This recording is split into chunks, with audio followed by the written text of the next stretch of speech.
Bonjour à tous, on se retrouve aujourd'hui pour une nouvelle vidéo et aujourd'hui ce qu'on va faire c'est qu'on va analyser le groupe Netflix pour savoir si Netflix est une entreprise où l'on peut aller investir, savoir si c'est une entreprise de qualité, une entreprise qui est forte, qui peut rentrer dans notre portefeuille d'investissement, notre portefeuille d'actions pour les 15 ou les 20 prochaines années.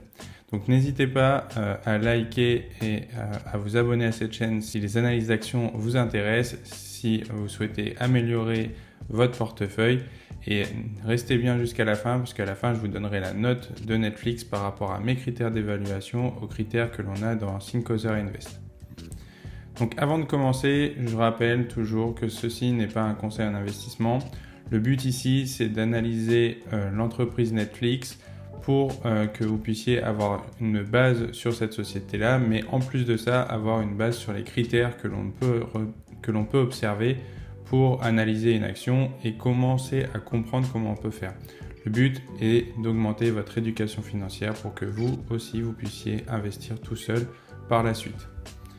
Donc, pour ceux qui ne savent pas, Netflix est une entreprise qui a été fondée en 1997 et c'est le leader mondial du streaming vidéo, donc pour les séries, les documentaires et les contenus originaux Netflix. Il faut savoir qu'avant ça, Netflix n'était pas une plateforme de streaming dans les années 97.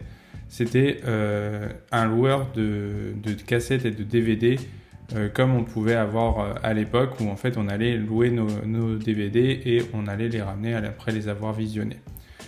Ce marché-là ne permettait plus de fonctionner correctement avec l'arrivée d'Internet, etc.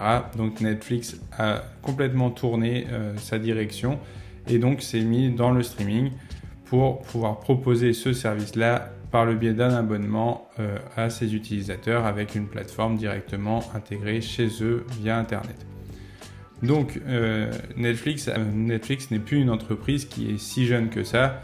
Elle va bientôt avoir 30 ans, donc c'est quand même une entreprise qui commence à avoir un peu d'âge, donc c'est quand même déjà un bon point et intéressant pour la suite sur cette entreprise. Donc au niveau de la croissance sur les 5 dernières années, alors déjà on peut voir que tout est dans le vert, c'est déjà un premier bon point. Donc on a 16,4% d'augmentation du chiffre d'affaires sur les 5 dernières années, donc c'est quand même très correct. 34,9% d'augmentation sur les bénéfices, donc là c'est même plus que correct. Et 89,5% d'augmentation sur les free cash flow. Donc ce qu'on peut voir, c'est que malgré ce qu'on a pu entendre dire sur Netflix qui a changé ses abonnements, qui les ont augmentés, qui ont arrêté le partage de connexions, etc., on peut voir que l'entreprise se porte très bien et que ça fonctionne très bien, que c'est une entreprise qui ramène énormément d'argent. Ensuite, on peut voir que au niveau du secteur géographique, ce qui est intéressant de comprendre quand on analyse des actions pour notre investissement, c'est qu'on soit diversifié et que l'entreprise ne soit pas exclusivement dans un seul pays ou une seule région du monde. Et c'est ce qu'on peut voir ici avec Netflix, c'est qu'on a une bonne partie aux États-Unis, mais on a une bonne partie en Europe, une petite partie en Amérique latine et une petite partie dans le reste du monde. Donc sur la profitabilité, on voit que le CAPEX sur bénéfice est de 11,5%, donc c'est très bien, ça veut dire que Netflix n'investit pas excessivement d'argent dans la recherche par rapport aux bénéfices qu'ils ont. Donc ça c'est très bien, 14,5 de ROIC, 25,9 de ROE, donc toutes ces données-là sont quand même très très bonnes et c'est quand même très intéressant de voir que Netflix, qui doit toujours se renouveler, arrive à le faire sans aller exploser ses bénéfices, donc c'est très intéressant. Très important aussi, la marge de Netflix, on peut voir donc ici une courbe sur la marge brute, marge nette et la marge d'exploitation. Et ce qu'il faut avoir, c'est que tout soit assez constant, voire croissant un petit peu, mais en tout cas qu'on n'ait pas des grosses baisses ou qu'on ne fasse pas le yo-yo dans ces marges. Et ce n'est pas ce qu'on a ici avec Netflix, qui est assez stable, voire même en légère augmentation sur l'ensemble de ses marges. Donc c'est très positif également. Et au niveau de ses dettes, on a des critères de dette qui sont très intéressants. Et ce qu'on peut en conclure, c'est que Netflix n'est pas endetté à l'heure actuelle et peut voir venir par la suite. Donc à partir de là, vous me direz, tout est dans le vert, donc super, on peut aller voir Netflix. Alors il y a un point à prendre en compte, c'est les dividendes. Netflix ne verse aucun dividende et suivant la stratégie que vous allez avoir, ça peut être un frein. Comme si vous avez une autre stratégie qui n'est pas basée sur les dividendes, n'est aucun problème dessus. Dans mon analyse, j'indique cette catégorie parce que les dividendes peuvent aussi rassurer, peuvent montrer que la société est quand même assez importante, assez calée et souhaite aussi remercier ses actionnaires par le biais de dividendes. On peut aussi interpréter via les dividendes quelque chose de très intéressant. Pour le cas de Netflix, ce n'est pas spécialement un souci dans le sens où Netflix ne paye pas de dividendes pour le moment, mais ça pourrait très bien venir. Mais effectivement, par rapport à notre analyse, ça va diminuer un peu la note finale de Think Invest. Dans la communauté de Think avec les membres, ce qui est revenu, c'est quel sera l'avenir de Netflix avec les différentes plateformes qu'il y a en concurrence et ce qu'ils peuvent faire par la suite.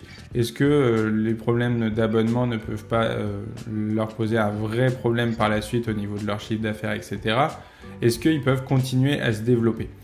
Et donc, j'ai refait quelques recherches et en fait, Netflix a déjà changé une première fois, comme je vous l'ai expliqué, entre le loueur de cassettes DVD à une plateforme de streaming qui est donc numéro 1 mondial. Et maintenant cherche à continuer à se développer et l'a déjà fait en intégrant des jeux vidéo sur sa plateforme avec de belles licences dessus telles que des GTA, etc. Et à côté de ça, a toujours tout ce qui est ses propres licences, Stranger Things ou The Crown ou des choses comme ça où ils ont en plus tous les droits dessus.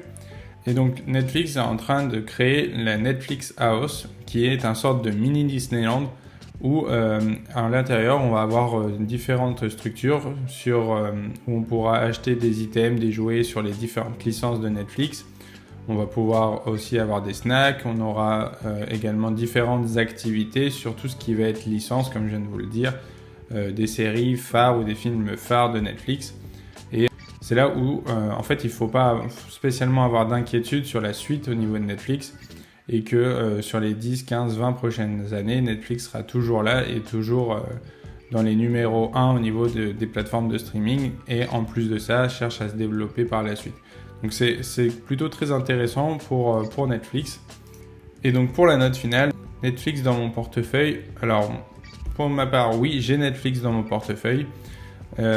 Pour moi, Netflix obtient la note de 15,16 sur 20 sur la note Think.